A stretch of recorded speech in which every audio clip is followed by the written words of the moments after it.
যখন সিনেমা মানেই ছিল কৃত্রিম আলো, সাজানো দৃশ্য আর গ্ল্যামার, ঠিক সেই সময় একজন মানুষ দেখালেন চলচ্চিত্র মানে শুধু বিনোদন নয়, এটা হতে পারে জীবনের সত্য ঘটনা বলার এক অনন্য শিল্প।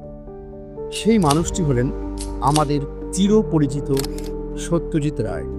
1921 সালের 2রা মে কলিকাতার এক ঐতিহ্যবাহী এবং সৃজনশীল পরিবারে জন্ম নিলেন এক শিশু, যার নাম সত্যজিৎ রায়। তার পিতামহ উপেন্দ্রকিশোর রায়চৌধুরী এবং পিতা সুকুমার রায় দুজনেই ছিলেন বাংলা শিশু সাহিত্যের দুটি জনপ্রিয় নাম। শৈশবেই পিতাকে হারালেও শিল্পের প্রতি এক বিশাল উত্তরাধিকার নিয়েই বড় হয়ে ওঠেন আমাদের সকলের প্রিয় মানিক।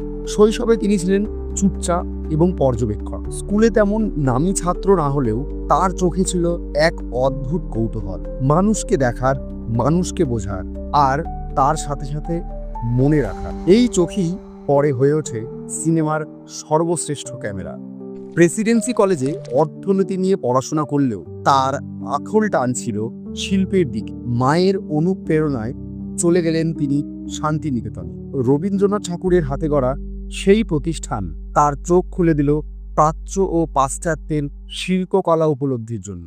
শান্তিনিকেতন থেকে ফিরে তিনি কর্মজীবন শুরু করলেন এক ব্রিটিশ বিজ্ঞাপন সংস্থার গ্রাফিক ডিজাইনার হিসেবে। সেই সময়ে তিনি বিভূতিভূষণ বন্দ্যোপাধ্যায়ের কালজয়ী উপন্যাস পথের পাঁচালীর প্রচ্ছদ ছবি আঁকলেন, আর তখনই এই উপন্যাসের চরিত্রগুলি তার মনে চলচ্চিত্র তৈরির বীজ বুনে দিল।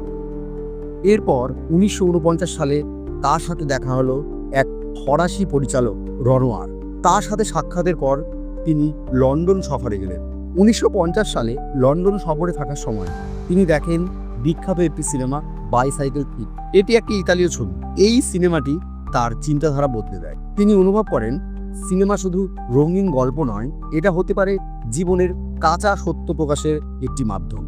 ভারতে ফিরে এসে তিনি শুরু করলেন নিজের প্রথম সিনেমা পথের পাঁচালী। কিন্তু ছবি তৈরি সহজ ছিল না, কোনো প্রযোজক তিনি পেলেন না। না পেয়ে ব্যক্তিগত সঞ্চয়, ঋণ এবং শেষ পর্যন্ত পশ্চিমবঙ্গ সরকারের সাহায্যে 1950 সালে মুক্তি পেল তার প্রথম ছবি পথের পাঁচালী। আর প্রথম ছবিতেই বাজিমার।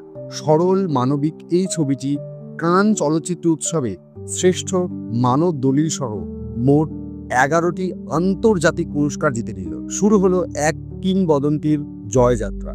সৃষ্টি হলো তার অপু ট্রিলজি, যা বাংলা সিনেমাকে বিশ্বে চিনিয়ে দিল। তারপর একে একে মহানগর,